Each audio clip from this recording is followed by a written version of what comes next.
महाभारत में शकुनी ऐसे पात्र हैं जिनको महाभारत के महायुद्ध का विलेन और जिम्मेदार माना जाता है। शकुनी हमेशा से बुरे ख्यालों वाले व्यक्ति नहीं थे। वह अपनी बहन से बहुत प्रेम करते थे। शकुनी कभी नहीं चाहते थे कि उनकी बहन की शादी नेत्रहीन धृतराष्ट्र से हो, लेकिन भीष्म के दबाव की वजह से शकुनी को धृतराष्ट्र से अपनी बहन का विवाह करवाना पड़ा था। तब उसने कुरुवंश से बदला लेने के लिए कुरुवंश की जड़ को खोदना शुरू कर दिया था। नमस्कार दोस्तों, स्वागत है आपका हमारे चैनल वन स्टॉप स्टोरीज में। सुस्वागतम। कैसे हैं आप? आशा करती हूँ आप बहुत अच्छे होंगे। तो जैसा कि हम आज बात कर रहे हैं महाभारत के एक अहम किरदार शकुनी की। शकुनी गांधार साम्राज्य के राजा थे, लेकिन उसके बाद भी अपना अधिकतर जीवन बहन गांधारी के ससुराल में व्यतीत किया करते थे।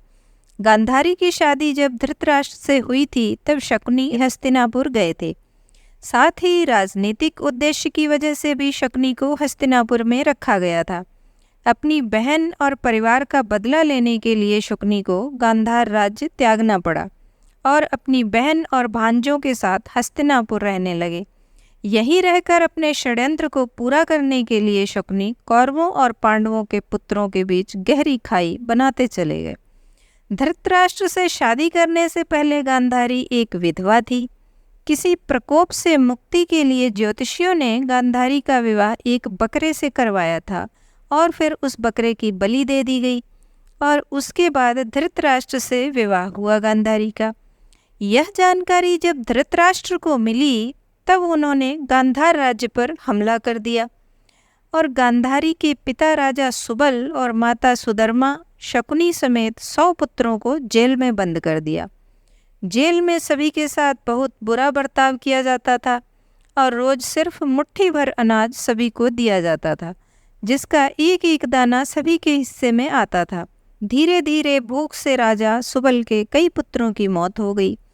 राजा सुबल ने कुरुवंश से बदला लेने के लिए अपने पुत्रों में से सबसे बुद्धिमान और चतुर शकुनी को बचाने का फैसला किया और उसको प्रतिशोध के लिए तैयार किया। सभी लोग अपना अपना भोजन शकुनी को देने लगे और शकुनी ने अपनी आंखों के सामने अपने परिवार का अंत होते हुए देखा। अपनी मृत्यु से पहले राजा सुबल ने धृतराष्ट्र से शकुनी को छोड़ने की विनती की, जिसको धृतराष्ट्र ने मान भी लिया। राजमहल की चकाचौंध में शकुनी अपना प्रतिशोध न भूल जाए, इसलिए सभी ने मिलकर उसका एक पैर तोड़ दिया, जिससे वह अपने परिवार के अपमान की बात को याद रखे। तब से शकुनी लंगड़ा कर चलने लगा। इस तरह की कथा भी शकुनी के संदर्भ में प्रचलित है। आइए अब जानने की कोशिश करते हैं शकुनी के पासे का क्या रहस्य था। शकुनी के पासे उनके पिता राजा सुबल की रीढ़ की हड्डी से बने थे। शकुनी को चौसर खेलने में महारत हासिल थी और उसने कौरवों में भी इसका मोह जगा दिया था। इसको देखते हुए मरने से पहले राजा सुबल ने शकुनी को अपनी हड्डी से पासे बनवाने के लिए कहा था।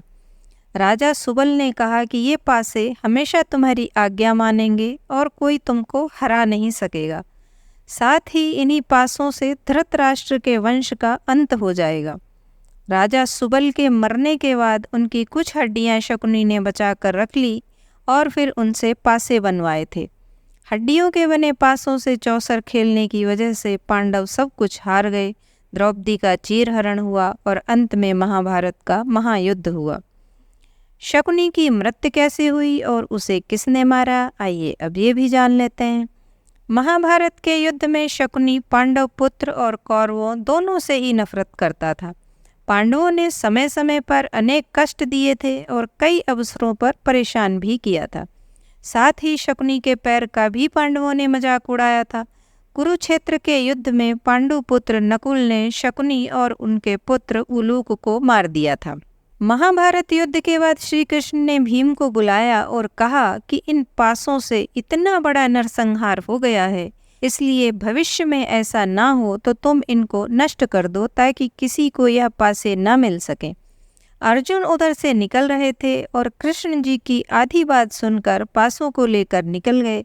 कुछ दूर जाकर एक बड़ी नदी में उन पासों को फेंक दिया और कृष्ण जी को आकर बता दिया। कृष्ण जी ने तब कहा कि तुमने बहुत बड़ा अनर्थ कर दिया है। अगर वह पासे बहते हुए किसी के हाथ में लग गए तो जुआ फिर से आरंभ हो जाएगा और इंसान की बर्बादी का कारण बनेगा। अंत में यही हुआ भी। पासे किसी आम इंसान के हाथ लग गए और परिणाम यह हुआ कि जुआ किसी न किसी रूप में आज भी समाज में मौजूद है। तो कैसी लगी आज की जानकारी? अच्छी लगी हो तो लाइक, कमेंट एंड शेयर करें और चैनल को सब्सक्राइब करके बेल आइकन प्रेस कर लें ताकि आने वाली हर वीडियो का नोटिफिकेशन आपको मिल सके। तो मिलते हैं फिर किसी जानकारी या कहानी के साथ। तब तक खुश रहें, खुशियाँ बांटें, अपनों का साथ और प्यार आपको हमेशा मिलता रहे। Thanks for watching.